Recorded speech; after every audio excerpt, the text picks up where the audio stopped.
Oi, oi, gente boa de Deus. Nós chegamos a Mateus no capítulo 20 e hoje eu quero começar a falar com vocês do verso 1 ao verso 16. É a parábola dos trabalhadores da vinha. E não vai dar para a gente num dia, nem em dois, nem em três, esgotarmos isso aqui, até porque isso é inesgotável. Mas quando eu digo esgotar, é chegar minimamente a uma varredura da superficialidade da exposição. Porque eu olho, por exemplo, também para essa parábola de Jesus aqui há mais de meio século e prego nela há tantos anos e ela é absolutamente inesgotável. Você nunca chega ao fim do poço, porque cada vez que você lê com outros olhos também. Lê a partir de outro conjunto de coisas, de outro contexto, de outro horizonte imediato, de fatos, fenômenos, questões da vida que vão fazendo com que a palavra de Jesus se torne contextualizada, aplicada e com um poder seminal extraordinário de engravidar a realidade e fazer dela nascerem frutos novos de consciência para serem vividos e praticados no cotidiano de cada uma das nossas gerações. Só durante o prazo desses 51 anos de pregação, e em julho fará 52, meu Deus, quantos mundos eu já tive que atingir, quantas demandas, quantas perguntas, quantas questões, quantas realidades que se impuseram.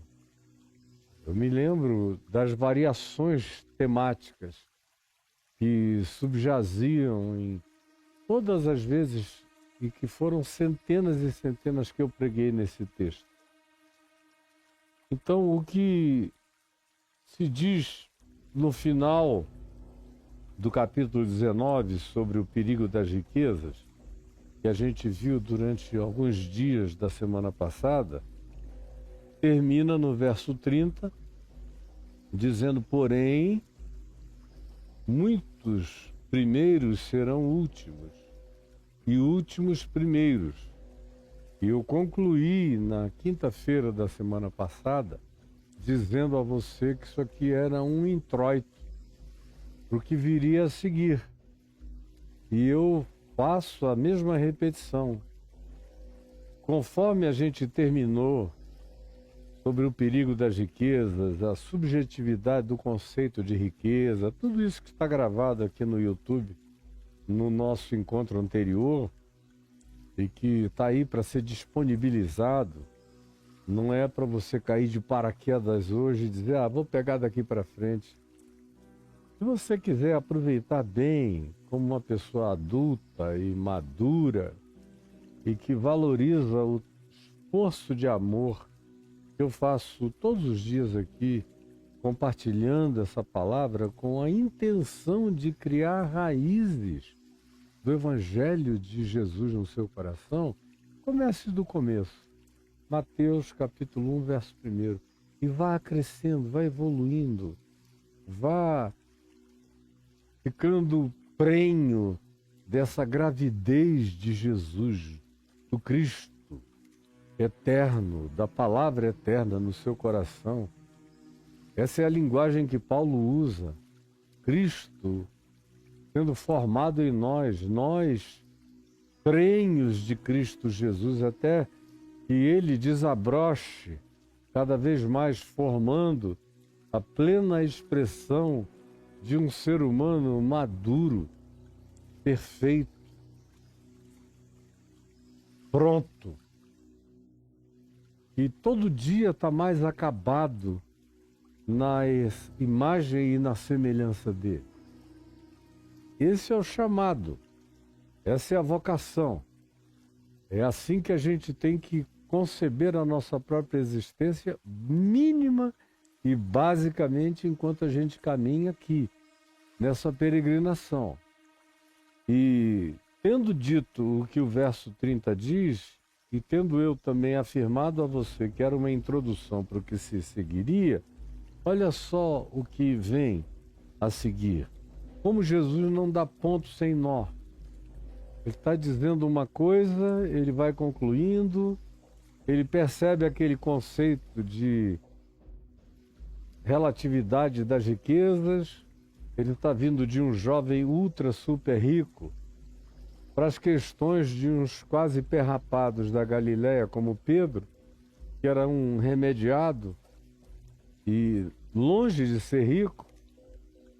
Rico ali só tinha um, eventualmente entre os homens, no meio deles, que era Mateus, ou Levi, o publicano, que tinha sido o maioral dos publicanos e um dos homens mais ricos de toda a Galileia, e largou tudo para seguir a Jesus, mas os outros eram pessoas remediadas. Aí vem Pedro e diz: e quanto a nós, que deixamos tudo para te seguir. Veja como é relativo isso. E como há uma demanda de equivalência, de busca de comparação e de vantagens. Todo mundo quer vantagem. Bom, eu sigo a Jesus, que vantagem eu terei? É por isso que eu nunca prego o Evangelho oferecendo o céu como vantagem. Eu acho uma palhaçada você dizer: escuta, você está trocando o tempo pela eternidade com Jesus, e se você morrer hoje, aí tem uma outra perversidade, você vai para o inferno. E aí eles dão ao inferno a equivalência do chamado céu. O céu é algo que eles medem na basicalidade da referência de tempo do espaço-tempo newtoniano, dessa linearidade que mede o passado, o presente e o futuro.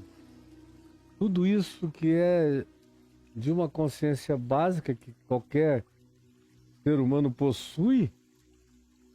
Até alguns animais já têm alguma percepção do espaço-tempo mais evoluída do que nós humanos, mas é uma coisa muito básica. Quem confessa que Deus é o eu sou, tem que rever toda a sua perspectiva de espaço-tempo.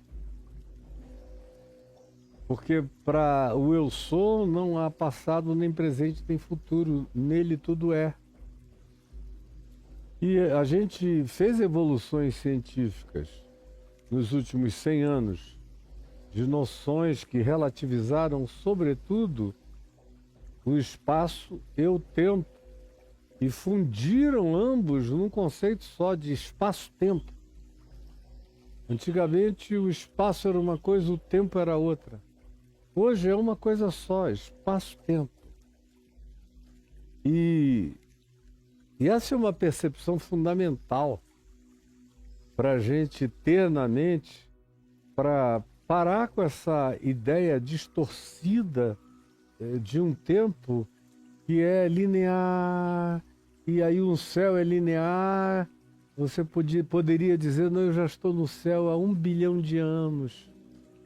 Ou ele está no inferno há 500 milhões de anos.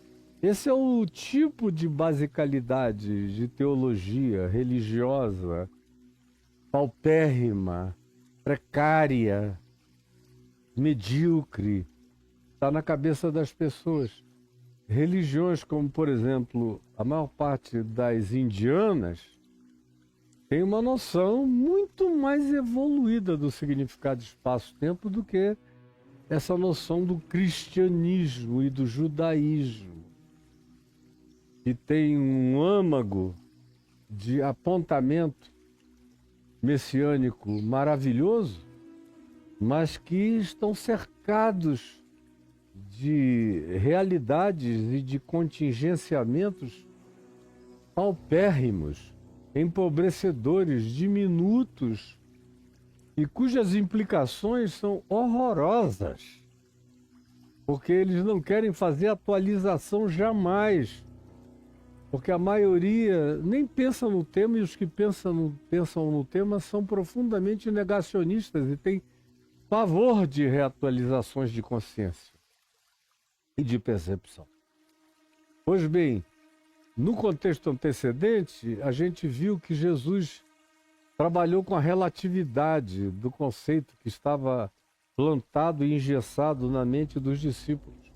O jovem rico saiu daqui e nós, como se eles fossem também riquíssimos e estivessem abandonando tudo. E eu disse a vocês, o conceito de riqueza é muito relativo. Tem a ver com a subjetividade do coração e com aquilo que o indivíduo empresta de significado e de valor afetivo, de importâncias. De modo que não é só por quantificações, lembram? Está gravado. Se pode medir a materialidade do conceito de riqueza, mas também pela subjetividade e pela qualificação imputada, pela noção de afetividade, de valor, de natureza interior projetada e de esforço pessoal ou de mensurabilidade apenas pessoal do indivíduo que leva em consideração o duro que ele deu para ter isto. E para ele, aquilo ali vira tudo. Enquanto o outro que tinha 1 milhão disto, saiu zangado, no fim, acaba sendo pela mesma razão, porque não queria abrir mão. Agora, eles achavam que tinham aberto mão disso que tinham e seguido a Jesus, quase que fazendo um favor a Jesus, de o estarem seguindo. Aí vem Jesus e ouve essas perguntas com uma paciência enorme.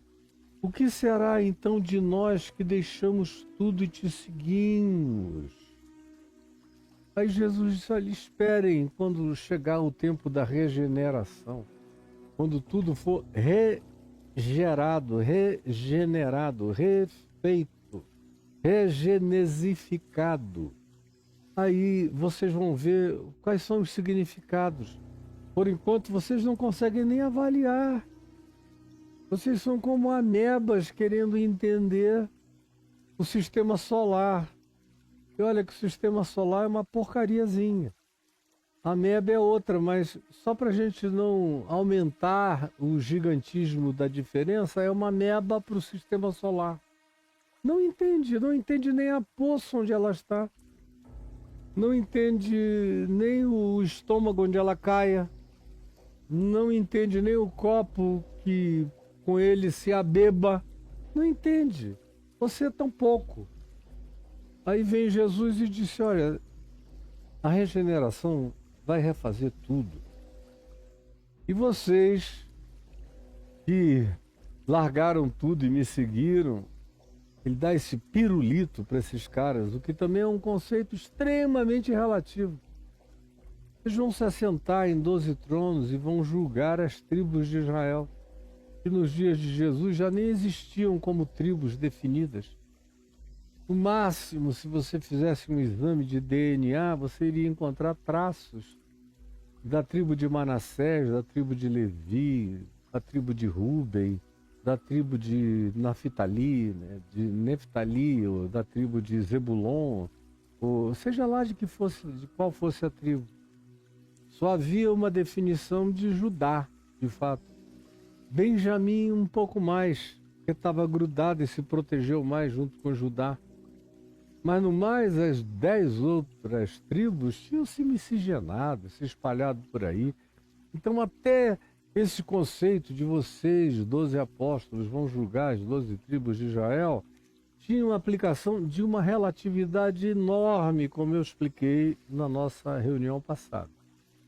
Vá lá e reatualize e ressignifique a sua consciência.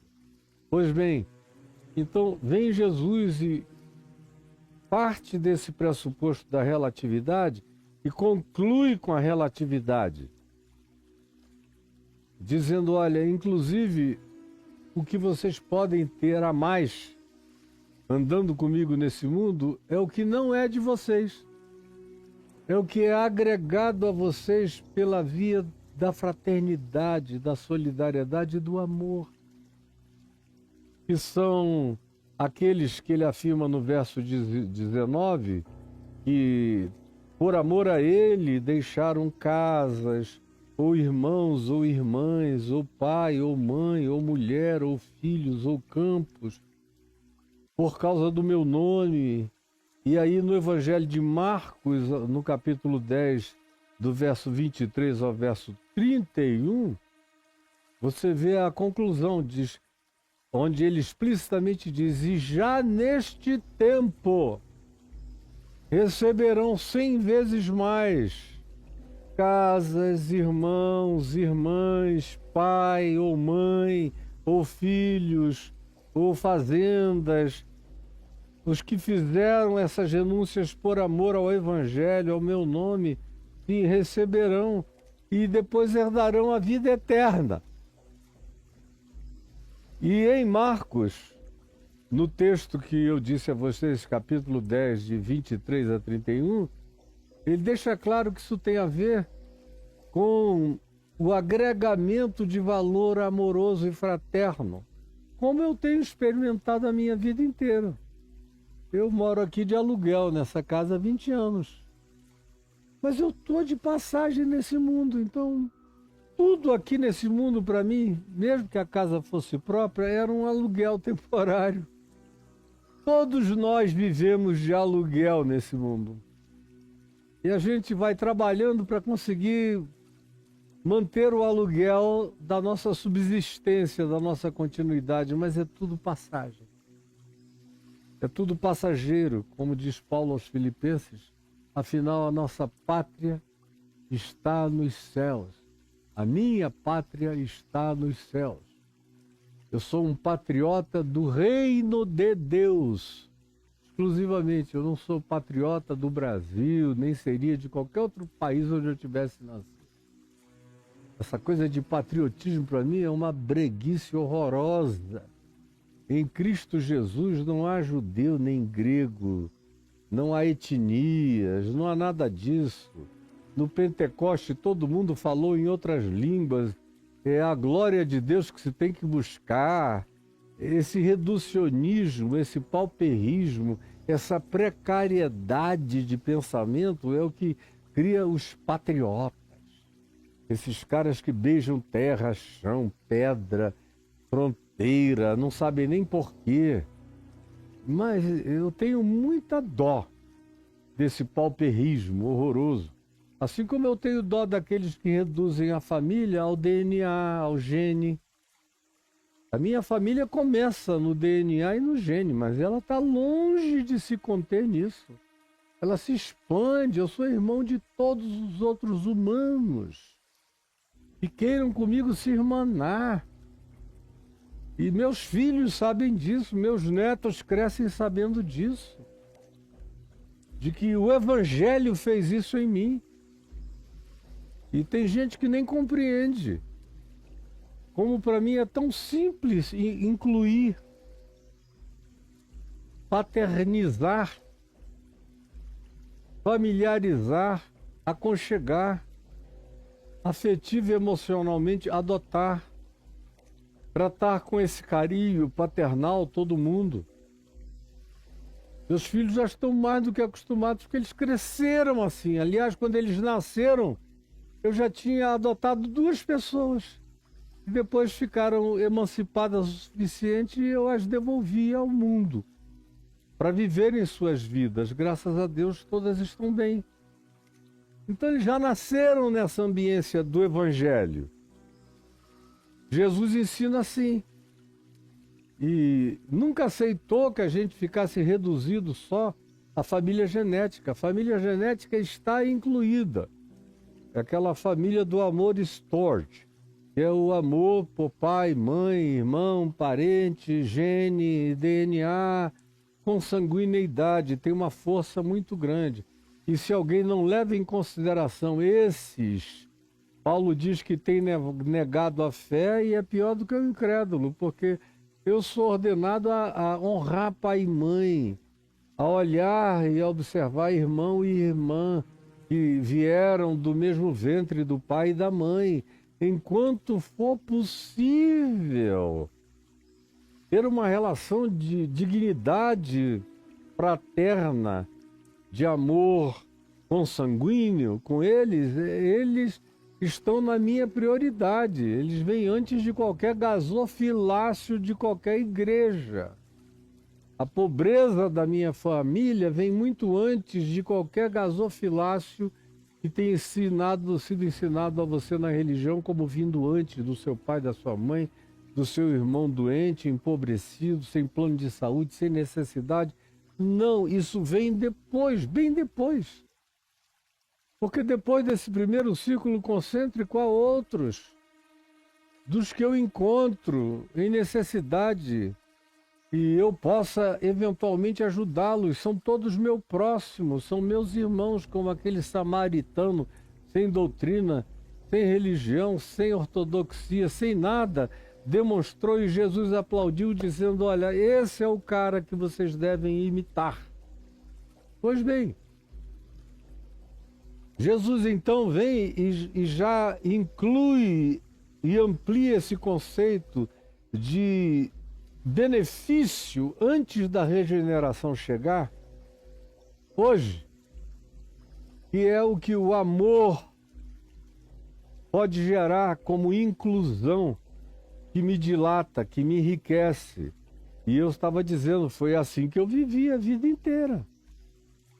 Como homem adulto, desde que encontrei o Evangelho.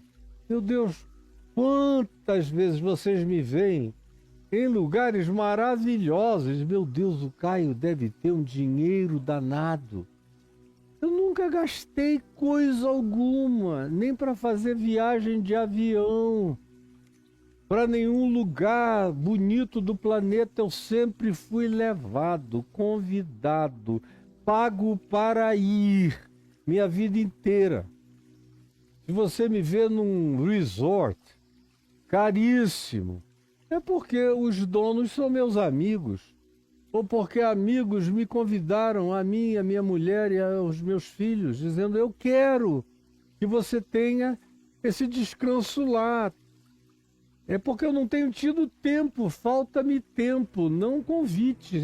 Convite eu tenho de todos os lados para ir para qualquer lugar descansar por causa do reino de Deus. De gente que é alcançada, é amorizada pela palavra que Deus põe na minha boca e me devolve isso com graça, com muitas casas, com muitos irmãos, irmãs e pais e mães e mulher e filhos. Quanto cuidado feminino eu tive na vida inteira. De gente que me respeita, me honra, me dignifica, me trata com toda reverência e santidade. Mulheres lindas, queridas, amadas, honra, dignificaram a minha vida e dignificam até o dia de hoje, a mim, a minha esposa. Como Jesus tinha aquelas mulheres ricas que o seguiam desde a Galileia, cuidando para que nada faltasse a ele no caminho. Leia acerca disso em Lucas, no capítulo 8. Você vai ver. Então, filhos, quantos filhos eu tenho? Além dos 6 que eu tenho ainda aqui na terra e 1 no céu, ou 2 nos céus. E os outros muitos. Eu sou adotado todo dia por centenas de pessoas que dizem, você é meu pai. Aonde eu vou tem gente que diz, olha, me perdoa. Você nem me conhecia, mas eu te adotei como meu pai faz 20 anos. E eu cresci sempre pensando em você como minha referência paterna para todas as decisões e escolhas que eu decidi fazer no curso da minha vida. Você faz parte da minha história e do meu caráter. Isso até quando eu não saiba. Quantos campos, quantas praias, quantos barcos, quantos carros bons. E eu não tenho nenhum carro. Se você vier na minha garagem, o meu carro de tão velho foi aposentado para sempre. Eu não estou reclamando de nada, está tudo ótimo. Tudo ótimo. Porque você me vê em todos os lugares, porque tem gente que vem aqui, me pega, me leva, porque eles querem, nem isso eu peço. Eles se oferecem. Tem umas coisas que a gente só entende quando entrega tudo, descansa tudo e não se preocupa com mais nada e apenas serve com amor de todo o coração o Evangelho do Reino de Deus, conforme ensinado por Cristo Jesus. Aí isso tudo se materializa na sua vida. Mas Jesus faz questão de, para esse grupo de discípulos que estão perguntando, e quanto a nós? O que vai nos suprir, nos cobrir? E que não tinham entendido ainda isso. Ainda estavam antes dessa compreensão. E essa é uma compreensão que não entra na mente e no coração da noite para o dia, porque nós somos muito animais, mamíferos, predatórios, minha cria, meu DNA. Somos muito leões. Se chegarmos num lugar e a leoa, cujo leão alfa principal, macho alfa, tiver sido vencido por esse novato forte, tiver leõezinhos pequenos gerados pelo antecessor, o leão vai lá e mata todos os pequenos para ela entrar logo no cio outra vez e ele gerar leões que têm o DNA dele. Eu vejo isso acontecendo todo dia entre os humanos. Para que uma mulher que já tem filhos, ele quer a mulher, mas ele não quer os filhos da mulher. Ele trata mal os filhos da mulher. 90% dos segundos e terceiros casamentos que chegam até mim não dando certo tem a ver com o maltrato do macho alfa para com os filhos da leoa, que gerou filhinhos de um outro macho alfa que saiu da jogada por várias razões diferentes. Aí o cara vê como ele não pode executar, ele trata mal, até ver se expulsa de casa. Você que está me assistindo aqui sabe exatamente do que eu estou falando, porque esse negócio é horroroso. Porque a maioria de nós é gente horrorosa, feia. E esse conceito não entra no coração com rapidez. Não entra. É uma coisa impressionante como não entra. O poder do DNA e da genética e do culto à genética imediata é um negócio extraordinário, é quase uma idolatria.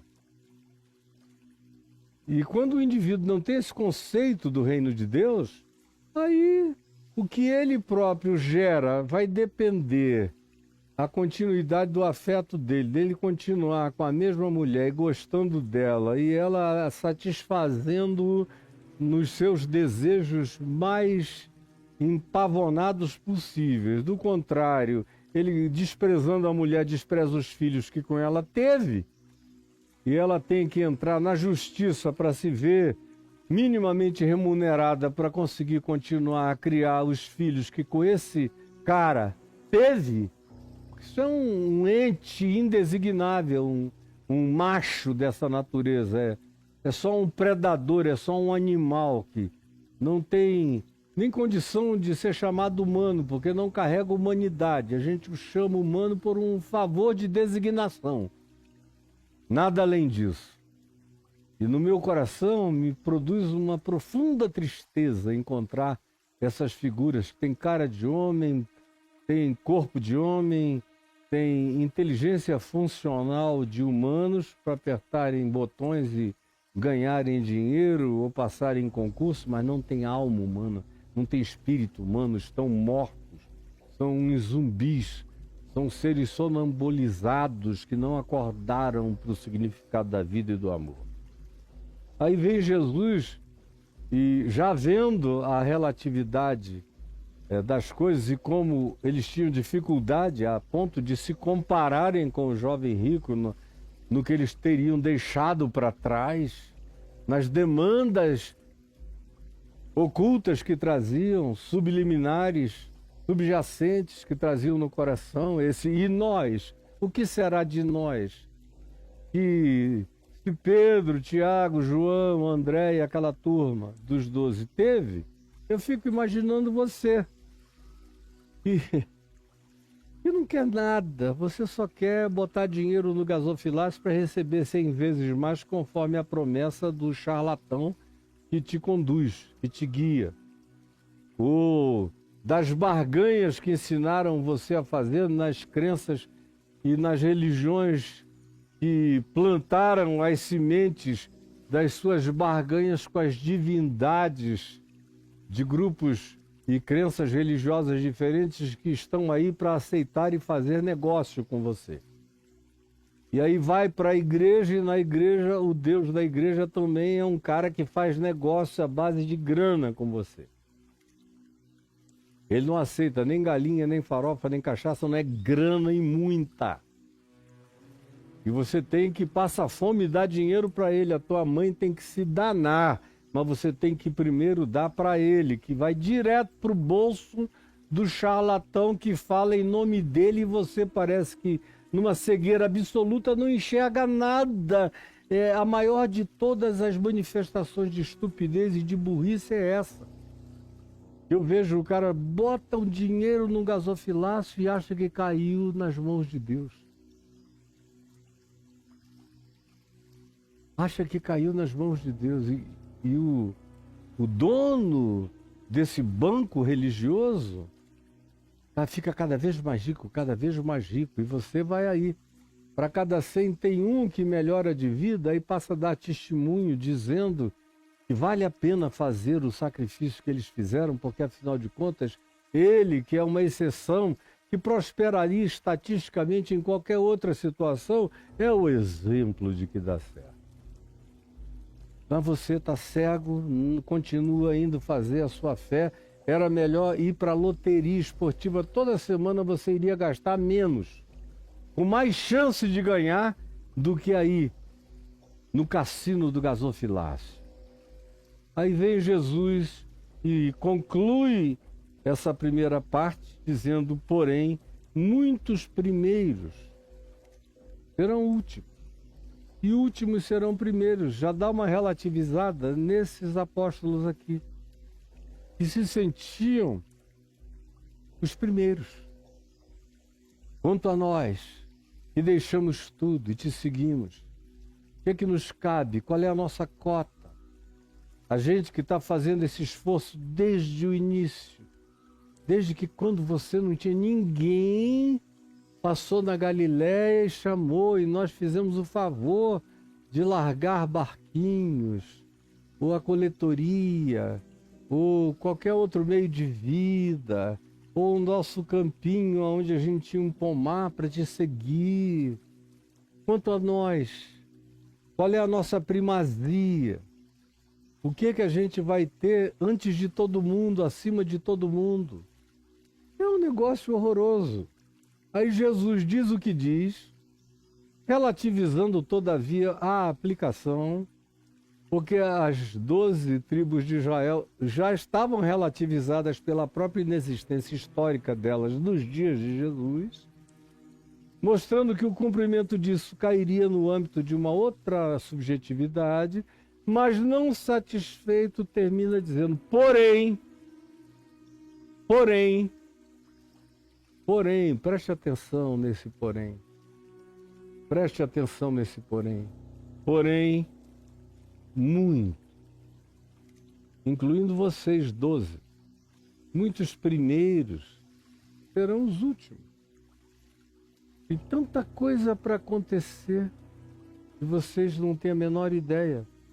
E além do espaço-tempo, dessa mensurabilidade de quem chegou primeiro, segundo a ordem espaço-temporal, além disso, tem uma coisa absolutamente imponderável chamada de a graça de Deus. Isso torna tudo ainda mais absolutamente relativo.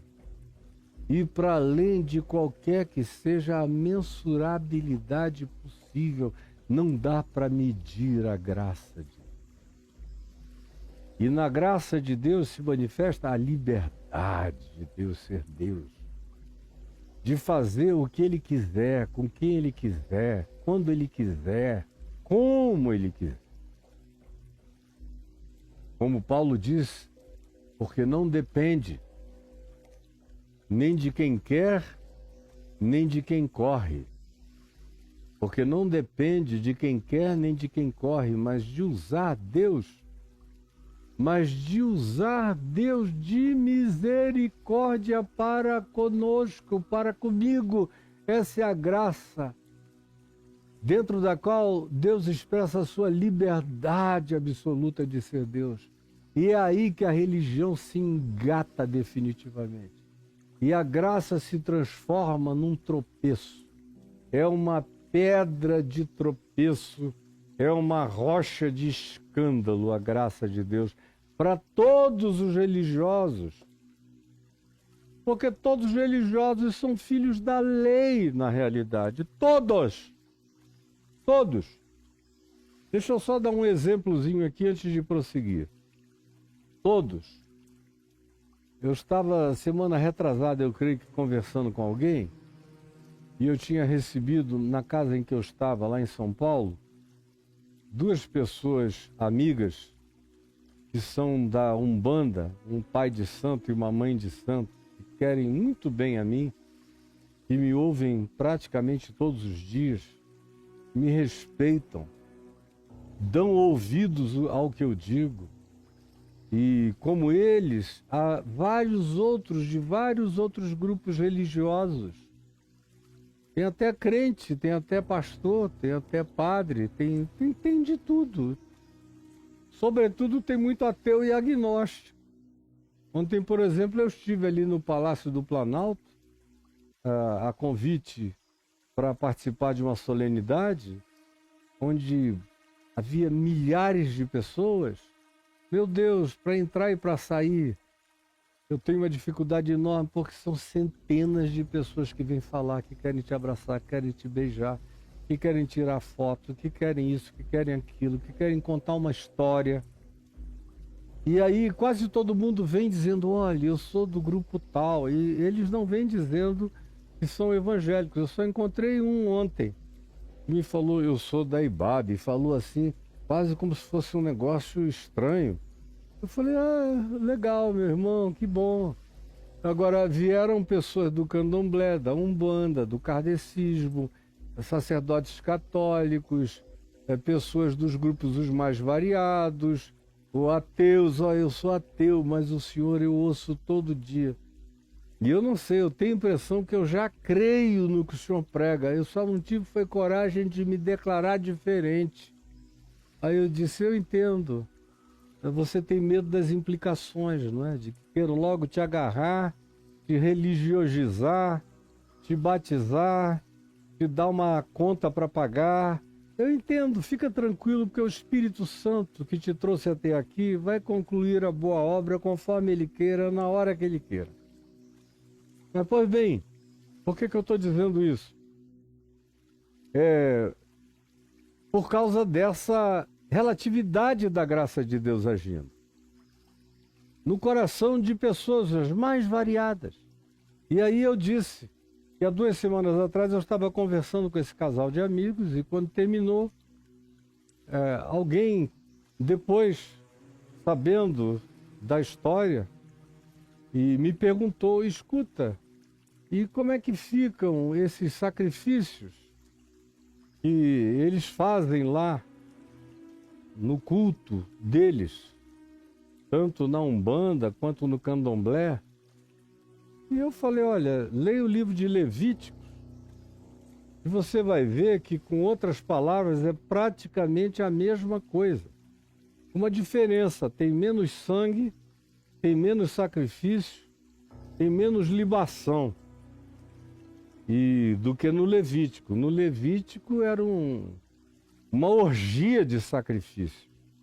Sacrifícios de bodes, de touros. Hoje em dia, quando um crente ouve dizer que alguém sacrificou um touro lá de acordo com a crença dele, entra em crise. Meu Deus, em Israel era só o que tinha, sacrifícios de bodes, de touros, de bezerros, de ovelhas, de carneiros, de passarinhos, os mais variados, era muito sangue, e muita libação, e muita farinha. No altar, libação com água, libação com azeite, libação com vinho. Lá no Levítico. E você nunca teve uma crise sacrificial quando escolhe dali do Levítico os mandamentos que você mais gosta para obedecer e ignora o resto, que é basicamente o que se repete em todas as outras religiões do planeta. O que está no livro do Levítico você encontra em religiões africanas, em religiões indígenas, em religiões indianas, em religiões variadas, como as orientais, dos diversos grupos orientais que trazem oferendas. O espírito é sempre o mesmo, de agradar a alguma divindade ou universo, quando a questão é panteísta, tanto faz.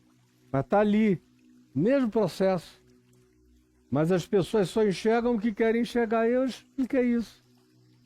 Eu me lembro bem de um pai de santo, no tempo do Café com Graça, lá em Copacabana, que era também um homem muito culto. Eu não tenho tido notícias dele, já tem alguns 5 anos, mais ou menos.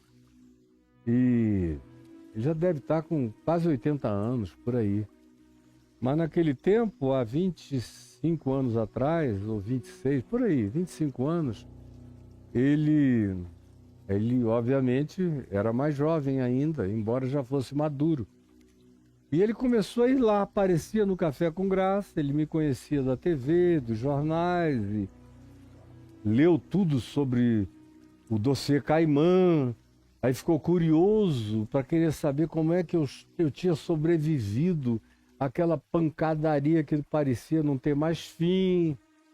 E foi lá ver, curioso, como quem examina uma figura num laboratório. Chegou ao café. E eu estava pregando, ele ouviu, até um dia que ele se aproximou, me convidou para tomar um café com ele. Aí se apresentou como pai de santo do Candomblé. Eu fui tomar um café com ele. Vi que ele era um cara muito culto, uma cultura histórica imensa, uma cultura antropológica extraordinária e uma variedade de conhecimentos religiosos enormes, versado no I Ching e numa quantidade grande de outras filosofias religiosas, polimorfo no seu conhecimento. E aí ele veio justamente com essa questão de o que era para ele fazer caso ele quisesse se tornar um discípulo de Jesus, o que ele deveria fazer com tudo que ele tinha aprendido antes. Aí eu falei, olha, vamos fazer 2 coisas. Você é um homem inteligente, eu não preciso explicar muito para você. Vamos fazer duas coisas apenas. A primeira, você vai voltar para casa, vai pegar o livro de Levítico e você vai lê-lo todinho e minuciosamente e vai anotar todos os sacrifícios do Levítico que são semelhantes aos sacrifícios que você faz no candomblé, ou que você identifica em crenças religiosas semelhantes, de natureza próxima. Anote tudo. E aí me traga na semana que vem, depois de ter feito esse primeiro dever de casa. Ele foi, sem saber qual seria a segunda coisa que eu diria a ele. Aí voltou na semana seguinte, falou: pastor, eu estou impressionado, olha só aqui. Tudo que o Levítico diz eu encontrei no candomblé, na Umbanda, nas religiões orientais, nos grupos animistas, os mais variados. Tá tudo aqui, é a mesma coisa, só que em ordem diferente. Aí o nome da divindade é o Senhor, é isto, é aquilo, mas é a mesma coisa, para agradar essa divindade do Levítico. E que é o que se faz nos outros grupos aí. Eu estou impressionado. Aí o senhor sabia disso? Eu falei: mas é óbvio, por isso que eu pedi para você fazer esse dever de casa.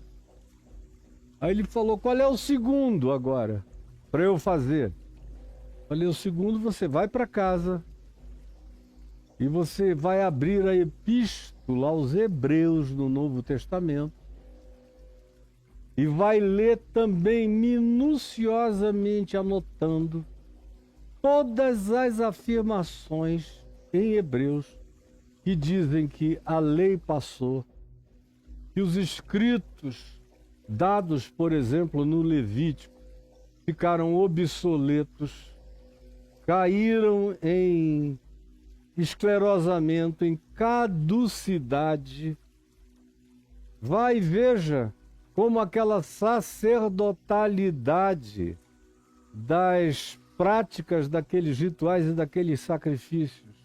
Também em Hebreus se diz que desapareceram, morreram, que em Cristo Jesus acabaram. Em Cristo Jesus acabaram. Elas eram praticadas pela tribo de Levi, nos sacrifícios, no templo ou no tabernáculo, nos altares da época e da hora.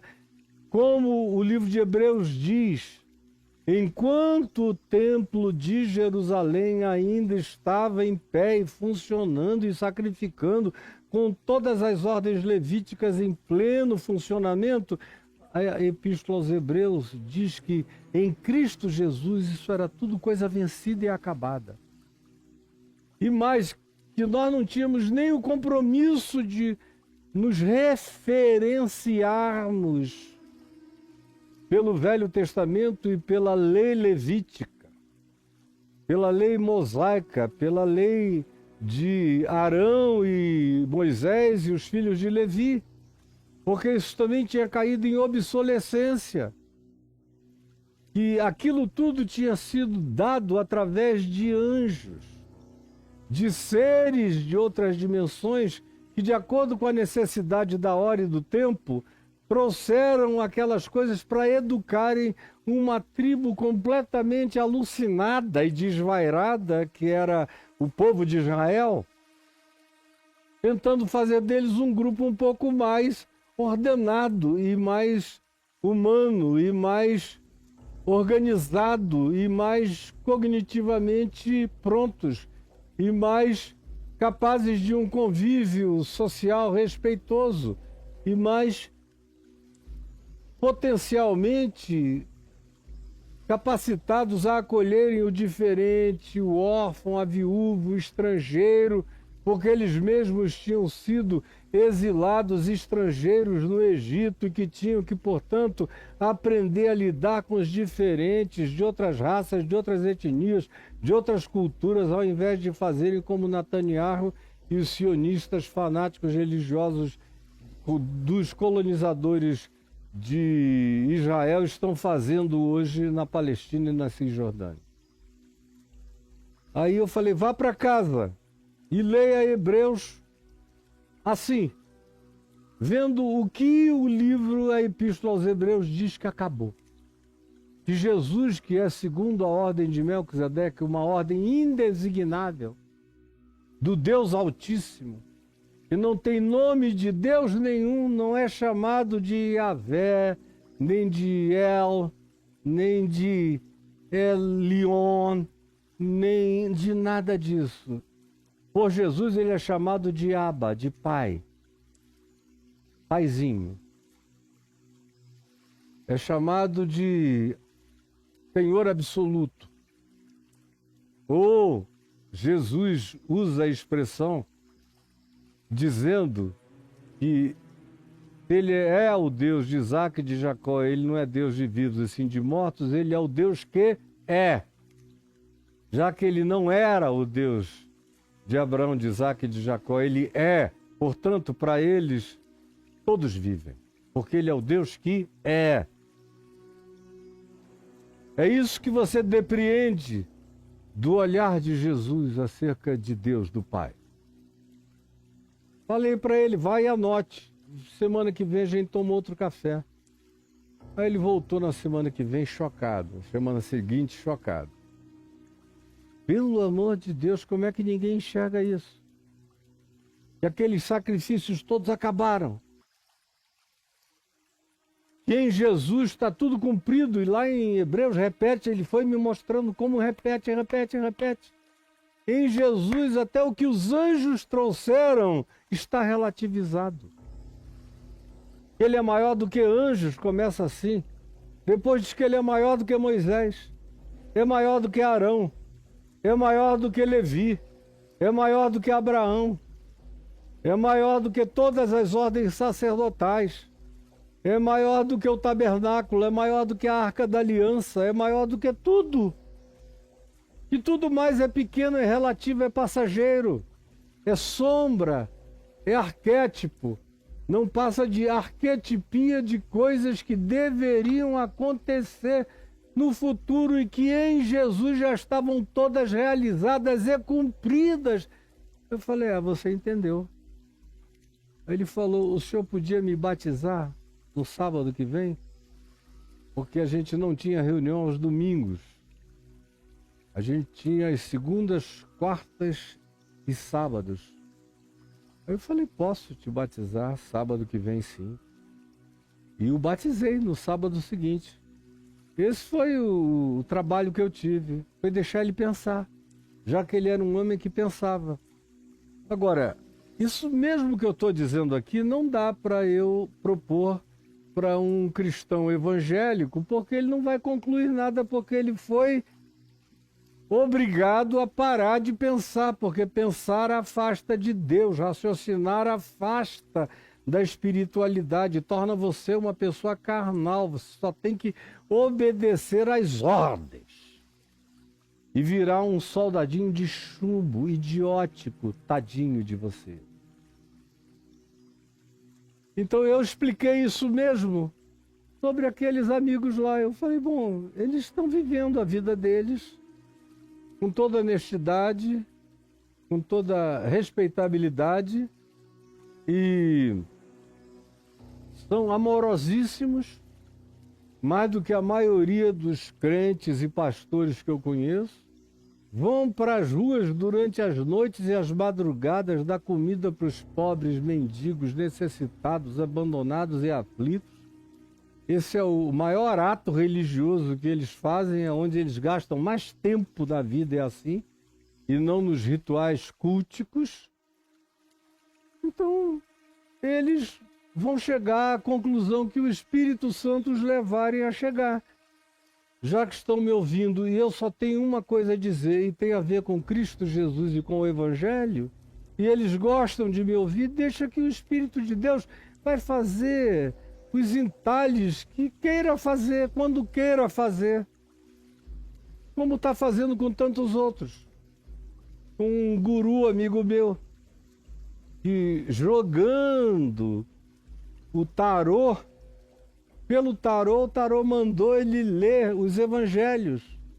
E na pesquisa na internet para começar a ler os evangelhos, ele me achou com o evangelho de carreirinha, começou a me ouvir e teve uma experiência profunda com Jesus, a partir de um jogo de tarô que ele fazia para os outros, inclusive no YouTube, para milhares de seguidores. E hoje em dia está conversando comigo o tempo todo, crescendo na fé, numa celeridade, numa rapidez extraordinária que crente nunca alcança, meu Deus. Enquanto eu repito para ele, eu não preciso repetir. Ele entende logo. Então, veja bem, eu tenho feito essa introdução longa, apenas para dizer para você que, além de tudo, além de todas as coisas e dos conceitos que relativizam todas as nossas certezas e nos fazem ter que andar com humildade pela fé, com aquele espírito que eu também repeti aqui, que tomou conta de mim logo na minha primeira semana de conversão, ou nos primeiros dias, num cartão das edições paulinas, que dizia: para aqueles que trabalham para Deus, basta-lhes a recompensa de um dia o haverem conhecido. Isso marcou a minha vida para sempre. Eu nunca tive perguntas dentro de mim, porque eu adotei aquilo como privilégio. Meu Deus, eu estou aqui me oferecendo e pregando, começando a pregar. Basta-me o privilégio de o ter conhecido. O resto é besteira, nem passa pela minha cabeça, não passou, não passa, nem passará. E a palavra vai se cumprindo em mim na medida em que eu não tenho nenhum interesse em fazer qualquer coisa senão em me entregar. Aí mais a graça de Deus me cobre, mais surpresas, mais imprevisibilidades eu tenho, mais a relatividade de tudo acontece em meu favor por causa da graça de Deus. Pela graça sois salvos mediante a fé, isso não vem de vós, é dom de Deus, não vem das vossas boas obras, trabalhos, nem tempo de serviço, para que ninguém se glorie. Porém, muitos primeiros serão últimos e últimos serão primeiros também, porque no meio dessa equação existe algo que eu lhes disse há pouco, chamado a graça de Deus. E a graça de Deus propugna, propõe, manifesta a liberdade absoluta de Deus, de ser Deus, para quem Ele quer, como Ele quer, quando Ele quer, do jeito que Ele quer. Sem que haja nenhuma regra, ou pré-determinação, ou pré-doutrinação, para nada disso. Ele está livre, solto, como Jesus disse. O vento sopra onde quer, ouves a sua voz, mas não sabes nem de onde ele vem e nem para onde ele vai. A gente só sabe que ele vem do Pai e está livre, soprando nesse mundo. Graças a Deus, eu não tenho controle nenhum sobre nada, nem tampouco sobre a bondade que ele realiza na minha vida, à medida em que eu só entro com a alegria de confessar o privilégio de ser dele. Porque o reino dos céus é semelhante a um dono de casa que saiu de madrugada para assalariar trabalhadores para a sua vinha. O que é uma coisa bem recorrente, Jesus usar essa imagem de trabalhadores e do reino dos céus como sendo algo de um dono de casa, ou de um dono de fazenda, ou de um dono de um campo. E as coisas se misturam, essas linguagens bem recorrentes na boca de Jesus.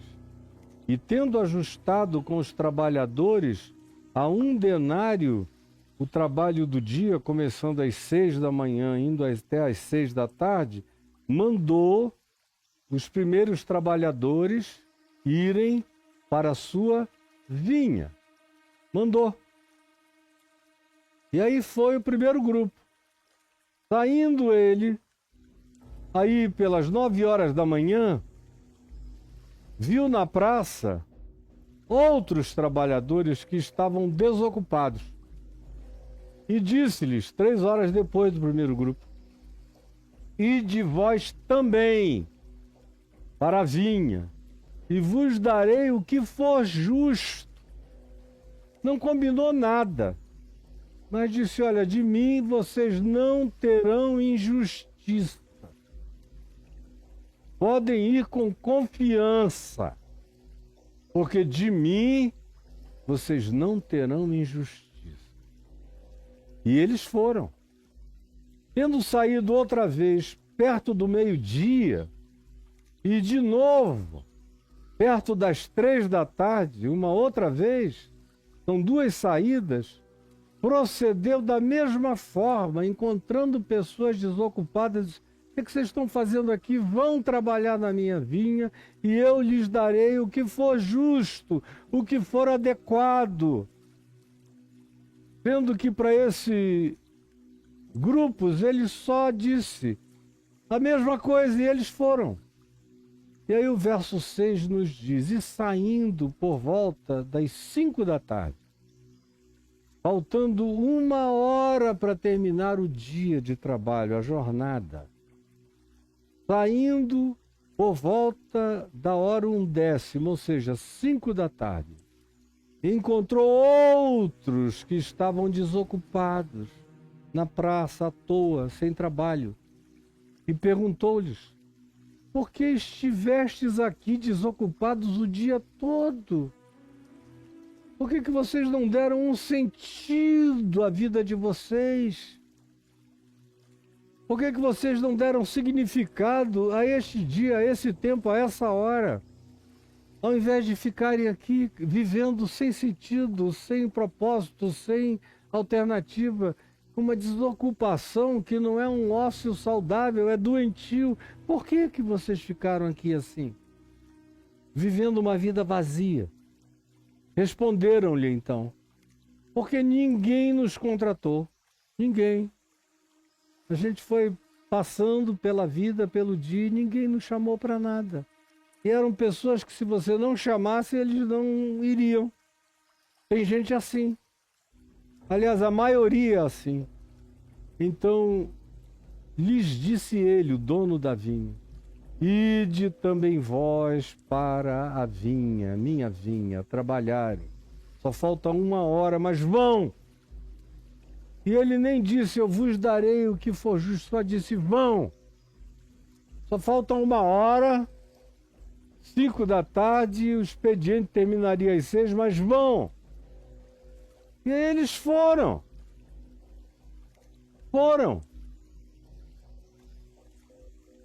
E o que acontece? Ao cair da tarde, disse o senhor da vinha ao seu administrador, ao seu gerente: chama os trabalhadores, todos eles, e paga-lhes o salário que cada um deles receberá da minha parte, começando pelos últimos, pelos que chegaram às 5 da tarde, porque afinal os primeiros serão os últimos e os últimos serão os primeiros.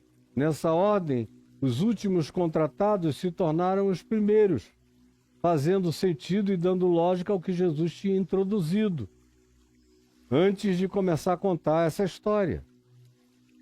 Começa a pagar primeiro, comece pelos últimos, os das 5 horas da tarde. E aí você vai pagando até chegar aos que começaram às 6 horas da manhã, até os primeiros, que serão os últimos. Vindo os da hora 1/10, das 5 horas da tarde, ele chamou: pessoal das 5 da tarde, reuniu aquele grupo lá, recebeu cada um deles 1 denário,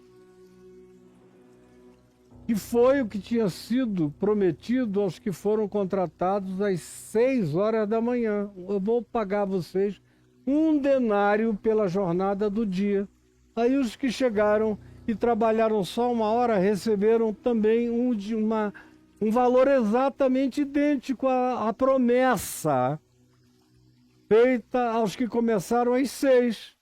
eu vou dar a vocês um denário, um valor X específico. Vou dar isto aqui a vocês. Quando chegaram os das 5, sem reivindicação, nada tinha sido prometido a eles, foram pela fé, foram crendo na promessa do dono da vinha, crendo que pior do que estava não ficaria, eles estavam sem nada, alguma coisa eles levariam para casa, com uma lógica imbatível, que era melhor ter 10% de alguma coisa do que 100% de coisa nenhuma. Eles foram e receberam um denário, que tinha sido o prometido para quem trabalhasse um dia inteiro.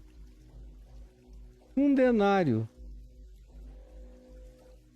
Aos que chegaram na última hora. Ao chegarem os primeiros, o pessoal das 6 horas da manhã veio assim, ó, com a mão esfregando. Pensaram que receberiam mais. Ah, nós vamos receber mais. É como Pedro, o que será de nós que tudo deixamos e te seguimos desde a primeira hora que nós estamos aqui? Um cara que vai se converter no último tempo, na última hora, no apagar das luzes, vai ter menos do que nós que começamos e estamos aqui te servindo, fazendo esse favor de termos o contingente que valoriza a tua mensagem o dia inteiro, aonde quer que tu vás. Tem alguma coisa a mais para nós? Uma pergunta horrorosa que está presente no coração e subliminarmente na alma de quase todos nós. Chegaram os primeiros pensando que receberiam mais, como muitos de vocês acham que receberão mais. Não, eu estou aqui desde pequenininho, eu fui criado num lar evangélico. Cara, e daí, bicho? Eu dou o dízimo, minha mãe me acostumou a dar o dízimo desde pequenininho. E daí, rapaz? Menino. Ah, eu cantei no coral, eu fiz não sei o quê, eu fui para grupo missionário, eu fiz... E daí? E daí? Isso era apenas um privilégio. Como eu também não tenho nenhuma pergunta a fazer, Deus não me deve nada, eu já sou dono de tudo, já recebi o impensável. Meu nome foi escrito no livro da vida de graça, por nada, eu fui chamado. O que me cabia era atender o convite, porque esse era o privilégio, trabalhar para Ele. Ter parte nos negócios dele, da vinha dele, da economia dele, na vontade dele. Essa é a minha grande alegria, é o meu maior de todos os privilégios. Mas aqueles primeiros, que aqui no caso tem uma relação imediata com os apóstolos, mas que historicamente falando, a aplicação, a gente vai ver, recai sobretudo e antes de tudo sobre os escribas, os fariseus, os profissionais da religião, os sacerdotes, os levitas, os sumos sacerdotes, os acadêmicos da teologia do primeiro século ou de qualquer outro tempo, vivos ou mais velhos do que Jesus, estavam ali dizendo: quem é esse garoto que chegou aí agora e está todo mundo atrás dele? Ele é um cara da última hora. E esses que estão seguindo a ele são pessoas que não estudaram, que não sabem de nada, que não têm treinamento, que não tiveram as escolas rabínicas que nós tivemos.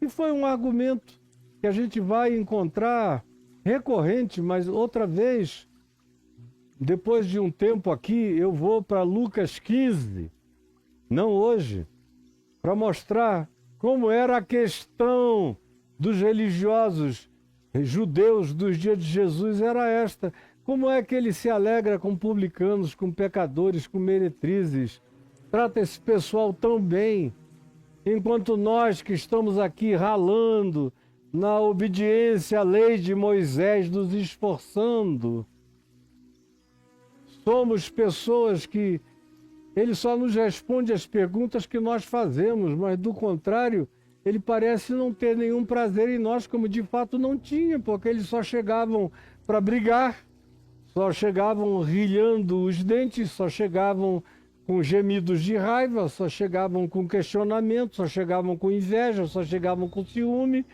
Os pecadores, as meretrizes, as prostitutas, os republicanos, os indivíduos desprezados e marginais não tinham a vinda dele e a chegada dele como privilégio. E se alegravam nesse privilégio. Pois bem, mas aqui no contexto imediato, quem fez aquela pergunta foi Pedro. E nós? O que a gente vai ganhar, nós que estamos desde o início contigo? E como eu disse, é uma pergunta de qualquer um que acha que chegou antes. Pensa que vai ganhar mais. Sempre. Terá privilégios a mais, galardões grandes ou qualquer outra coisa. É uma doença de idolatria quantificável e matemática de natureza quantificável, não quântica, quantificável, de contabilidade de quantos? Aritmética. 1 mais 1, mais 1, mais 1, mais 1. Essa basicalidade. Aí quando vieram eles, chegaram os primeiros, pensaram que receberiam mais, porém, também a estes foi dado a cada um denário. E tinha sido a promessa, o compromisso. 6 horas da manhã, podem ir para o meu campo que eu vou dar a vocês um denário. De mim vocês não sofrerão injustiça. Eu dei um denário, deu um denário. Mas os caras, a natureza humana é um negócio extraordinário. A natureza humana sempre acha que, de acordo com o tempo de serviço praticado em nome de Deus, a gente ganha determinados privilégios adicionais. A gente ganha certas gerências, gestões, taxas de administração, ou pagamento por tempo de serviço, ou por insalubridade. Parece que Deus é Getúlio Vargas, que criou uma CLT celestial para nós. Mas o Senhor eterno é livre. Ele não comete injustiça.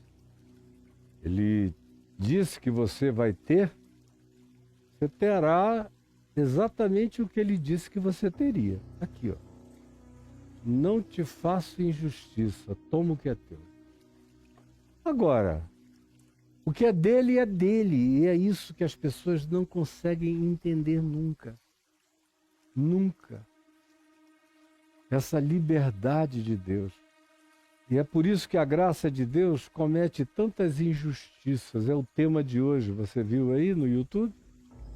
A lei maiúscula e as injustiças da graça. Porque na lei, tudo que existe é quantificável e é exterior na sua contabilidade. Você mede por ano, tempo de serviço, exterioridades de obediência, frequência, quantificações dizimais e financeiras das suas contribuições. Na lei é tudo assim, é o que se mede do lado de fora. Ele estava presente, estava, é fiel. Ele dá o dízimo, deu, é fiel. Ele se apresenta para trabalhos exteriores que a gente faça na periferia para regimentar mais pessoas para a nossa congregação. Sim, ele sempre participa. É um fiel. É tudo contabilizado assim. E o pior, esses que recebem esse aplauso dos fariseus da contabilidade exterior, feita na religião, ficam se sentindo superiores e achando que Deus lhes deve alguma coisa a mais. E quando vêm as meretrizes, os grupos, os LGBTQIA+, os publicanos, os pecadores, os desprezados, os invisibilizados, aqueles para quem a religião só promete juízo e inferno, os desocupados, os à toa, os sem sentido na vida, encontrarem Jesus de repente e dizerem eu quero, eu vou, e não perguntarem nada, simplesmente irem e depois receberem a injustiça da bondade de Deus, dando a eles a mesma coisa que foi dada aos que começaram às 6 horas da manhã. Esse pessoal das 6 horas da manhã morre de ódio. É a moral da história na parábola do filho pródigo, do filho do irmão mais velho. E fica com raiva do pai, fica com raiva do irmão, porque diz, eu fiquei aqui ralando a vida inteira e esse cara gastou todos os teus bens com as meretrizes e prostitutas, tal. Volta, tu matas um novilho cevado, contratas a melhor banda da cidade, dás uma festa, tá todo mundo aí dançando e eu tô vindo do campo ralando e nunca nem separei uma cabritinha para imolar com os meus amigos. Porque ele não cria na graça de Deus, ele não cria no amor do Pai, ele não cria em nada disso, ele era um legalista. E só contava com aquilo que achava que estava escrito na lei para ele se apropriar, quando na realidade o pai dele era puro amor, graça e misericórdia. Aí ele vai cobrar do pai, com ódio do irmão e do pai.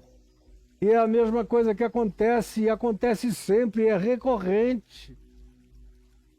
Aí eles começaram a murmurar contra o dono da casa, contra Deus, dizendo, estes últimos trabalharam apenas 1 hora, chegaram outro dia, contudo tu os igualastes a nós que suportamos a fadiga e o calor do dia. E daí, meu filho, eu não te prometi 1 denário, eu não te paguei 1 denário, vai para casa feliz. Mas não, o sujeito da mesma hora começa a se achar dono das coisas de Deus, dono dos bens de Deus, dono das bênçãos. É essa hora que ele quer virar pastor, bispo, apóstolo, qualquer outra coisa. Ou se ele for só um espertalhão bom de bico, ele fica achando que porque ele é um cara que convence mais do que os outros, ele pode ter privilégios adicionais em nome do Senhor. É tudo a mesma história, a mesma psicologia, a mesma doença. É a mesma murmuração perversa e maligna. E esses últimos, em relação a nós, e a gente ficou aqui, aguentou a pesada, mas o proprietário, ele é o dono. É dele a riqueza. Ele faz o que ele quiser com o que é dele. Mas o proprietário, respondendo, disse a um deles, que era o que vocalizava em nome daquele sindicato da primeira hora, daquele grupo que se organizou, nós somos os trabalhadores da primeira hora. É até nome interessante para colocar em coral de igreja, de algumas denominações. Eu até pensei numa aqui que colocaria tranquilamente o nome de um quarteto, de um coral, com esse nome, os trabalhadores da primeira hora. Os que chegaram primeiro. Aí chega um cara que representa esse grupo e fala, não é? Poxa, a gente suportou isso. Falo em nome desse grupo. E esses agora recebem a mesma coisa. Tu não achas que isso é uma injustiça para conosco? Mas o proprietário, respondendo a um deles, a esse vocalizador das demandas, disse, amigo, eu não te faço injustiça. Não combinaste comigo 6 horas da manhã 1 denário? Aqui, ó, 1 denário. Não foi isso que tu combinaste? Eu não te dei 1 denário? Toma o que é teu. Tu trabalhaste por 1 denário. Toma o que é teu. Vai-te, pois quero dar a este último, tanto quanto a ti. O dinheiro é meu. O prejuízo é meu, o negócio ruim é meu, O desperdício é meu. Tu queres agora regular a minha graça? Tu queres regular o meu amor? Tu queres regular a minha bondade? Tu queres me enquadrar? Tu queres legislar sobre mim? Tu te tornas a medida de todas as coisas, de repente, só porque você chegou 6 horas da manhã? Eu já não tenho mais direito de fazer do que é meu, o que eu quero. Que é tudo meu. Mas é difícil entender. É difícil entender. O religioso morre sem entender isso aqui. Como eu já tive uma pessoa na minha vida a quem eu amo, eu amei e amo de todo o meu coração. Mas ela me dizia, olha, eu tenho um problema radical. E era uma pessoa que entendia tudo, todo geral sobre o Evangelho de Jesus, mas dizia isso aqui, eu não vou engolir nunca, nunca, nunca, nunca. Como também a história do irmão mais velho, do filho pródigo, eu dou razão a ele até a morte. E dou razão à voz desse cara que faz essa demanda aqui até a morte. E eu tentava explicar, e eu expliquei milhares de vezes no particular, e a pessoa continuou assim. E eu fui vendo, com o passar do tempo, que essa coisa só crescia, ao ponto de ela, depois de um tempo, romper comigo, essa pessoa. Não aparecer mais. Porque essa graça era muito, muito, muito imprevisível e incontrolável. E não fica nas mãos de homem e mulher nenhuma para fazerem gestão ou aplicação dela. Ela é de Deus, está nas mãos de Deus. Ele faz o que Ele quer com que Ele deseje, porque pela graça sois salvos mediante a fé. É favor imerecido. E até a fé, para ir, é dom de Deus.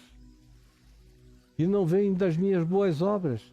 Para que eu não bata no peito, se não fui eu que fiz por merecer, trabalhando desde as 6 horas da manhã. Eu não te devo nada, vai, toma o que é teu. Pois quero dar a estes últimos, tanto quanto eu dei a ti. E daí? O que tu tens a ver com isso? Ser grato por ter trabalhado o dia inteiro, esse é o privilégio, é trabalhar. É poder ter provimento para comer, para viver, para existir. Vai! Ao invés de me cobrares, tu deverias olhar para mim e dizer que comem lindo, que coisa boa. Porque esse pessoal que está aqui, chegou na última hora, tem família para sustentar do mesmo jeito que nós. Mas para ter esse pensamento, você tem que ser gente boa, gente generosa, gente solidária, gente compassiva, gente que se coloca no lugar do outro, gente que não se mede, gente que não tem inveja, gente que não disputa. E você não é nada disso. Nem a maioria de nós. E continuam olhando dizendo que injustiça. Benditas injustiças da graça de Deus que me salvaram. E me trazem até aqui no dia de hoje. E bem-aventurado é aquele que não encontrar aqui nenhuma pedra de tropeço. Por isso Jesus conclui dizendo assim, é que os últimos serão primeiros, e os primeiros serão os últimos, porque muitos serão chamados, mas poucos os escolhidos.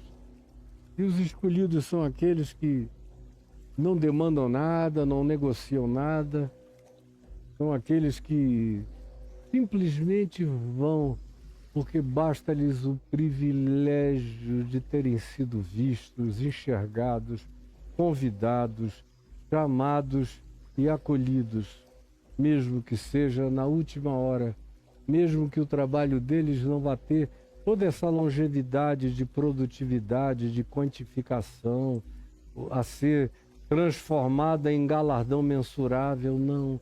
Tudo cai no âmbito de uma subjetividade absoluta, mas eu falarei mais a respeito disso amanhã.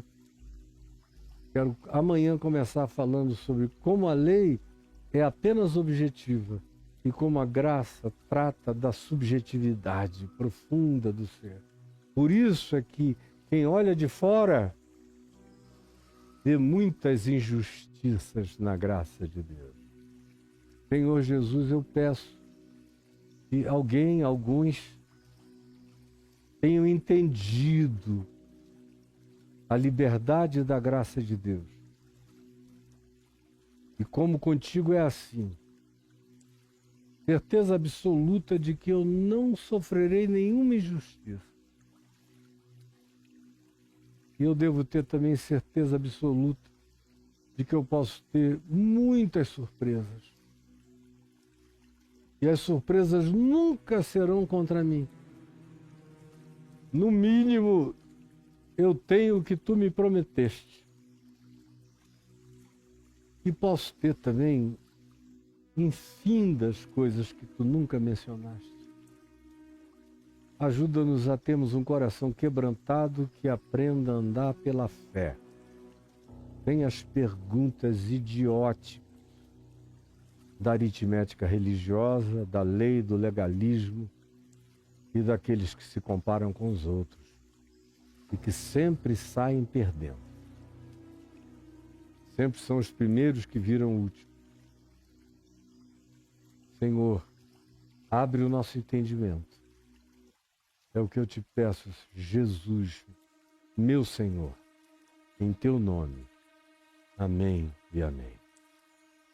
Gente boa de Deus, então amanhã, conforme eu prometi, a gente continua a partir daí e das objetividades da lei e da subjetividade da manifestação da graça. Eu espero vocês todos amanhã, tá bom?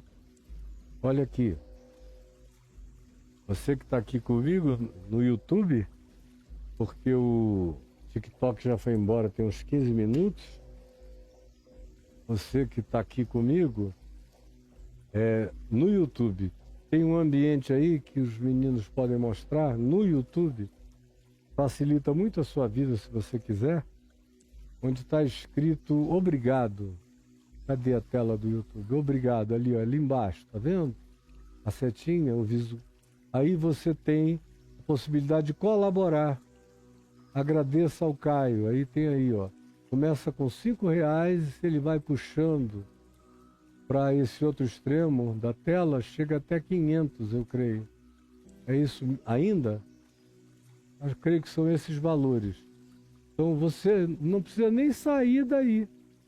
Pode usar o seu YouTube para fazer a doação que você queira. Tá bom? Aqui para nós. E aí, dito isto, estava passando um Pix do CPF, né? Caio e Adriana. É o pessoal que pede para a gente colocar aí, porque eles querem dar alguma ajuda para nós. E para nós é uma coisa muito importante, para mim e para minha mulher. Aqui eu abro um parêntese para agradecer aos 7 mil pessoas que estiveram comigo aqui hoje no TikTok. Deus abençoe você e convide outros para se inscreverem no TikTok e preferencialmente para acompanharem Mateus no YouTube. E você que está no YouTube, não é inscrito ainda, se inscreva no canal e aperte o sininho. O algoritmo só entende essa linguagem quando você curte, ele vai me botando para frente na visualização. E quanto mais inscritos, mais ele também projeta a página, o canal, para visibilização de outros, que a gente está aqui para alcançar, além de você, outros. Pois bem, aqui no Pix que está passando aí, deixa eu ver se eu acho aqui o que a minha mulher colocou para nós. Os que contribuíram com esse Pix de CPF, onde está escrito Caio e Adriana. Quero agradecer a Vanessa, que é super fiel, o Jardel também, o André, o Wallace, a Astrid, o Edson, o Roberto. Muito obrigado, vocês todos que dão o que podem. Mas muito obrigado, Astrid, também, Edson, e aqui nosso amigo Roberto, que foi generoso. Deus te abençoe muito, Roberto. E aí o Jean, muito obrigado, Jean. Você é sempre surpreendente. Que Deus te abençoe. E tem uma doação aqui, mas sem nome. E eu só quero agradecer a generosidade da doação. Gostaria que você pusesse o nome sempre.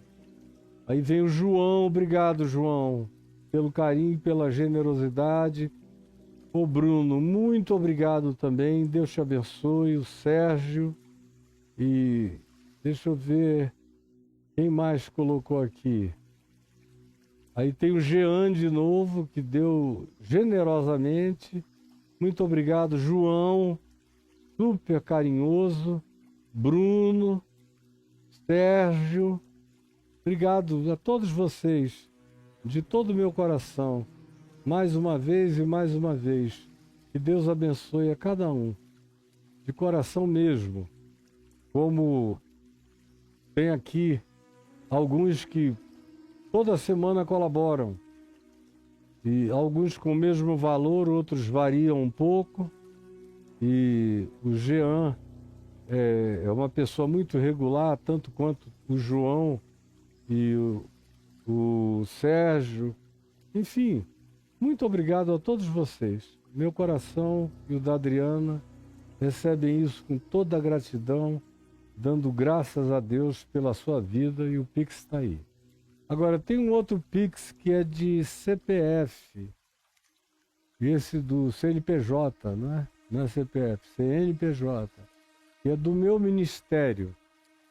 E é para quê? É para que o que a gente faz cresça, se expanda. Eu sozinho, como digo sempre, não consigo fazer tudo. Tem umas 30 pessoas trabalhando para que isso tudo chegue aonde chega. E chega para milhões de pessoas.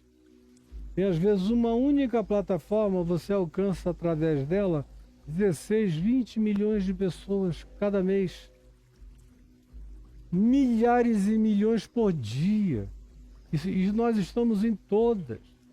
Sem falar os aplicativos que entregam uma quantidade absurda de links para o pessoal acompanhar tudo e receber recortes para chegarem aonde a gente deseja chegar, e a gente quer chegar a todo mundo e a todas as pessoas. Então ajude, como Paulo chamava aqueles que o ajudavam financeiramente de cooperadores. Eu convido você a ser meu cooperador, a ser meu sócio nesse empreendimento da divulgação do Evangelho do Reino de Deus aqui no mundo. E a oportunidade é sua, o Pix está aí, é só anotar e contribuir. Faça isso hoje, faça agora. Agora, tem outros que dizem: eu queria outros meios, outras alternativas, que não fosse só o Pix. É só escrever caiofabio.com.br no seu navegador. Escreveu, clica, entra no meu portal, lá em cima está escrito contribuição, ó, tá vendo? Clicou em contribuição, você cai nessa página aí. Muito obrigado, já tem o meu agradecimento. E aparecem dois bancos, o Santander e o Banco do Brasil, com ambas as contas, com as informações pertinentes para qualquer um fazer o depósito. Embaixo tem mais opções de contribuição. Clicou, passa daí, aí cai outra vez nos mesmos bancos para depósito ou transferência bancária. E embaixo, quem gosta de fazer com cartão de crédito, seja uma contribuição única ou aquela contribuição de parcelamento mensal que você prevê e projeta, tem o Visa, o Mastercard, o American Express, o Diners Club International e o cartão Elo. Abaixo tem o PagSeguro, e para quem está no exterior tem o PayPal. Qualquer lugar do mundo você pode usar o PayPal para ajudar o meu ministério. Faça isso hoje, eu não preciso explicar mais. Vocês todos são inteligentes o bastante para saberem o que podem fazer, se quiserem fazer, e só vale a pena fazer se vocês fizerem com alegria. Ninguém é obrigado a nada, não tem promessa de nada, barganha de nada. É consciência e responsabilidade. Para aqueles que trabalham para Deus, basta-lhes o privilégio de um dia o haverem conhecido. Esse é seu privilégio, é meu privilégio, eu estendo a você.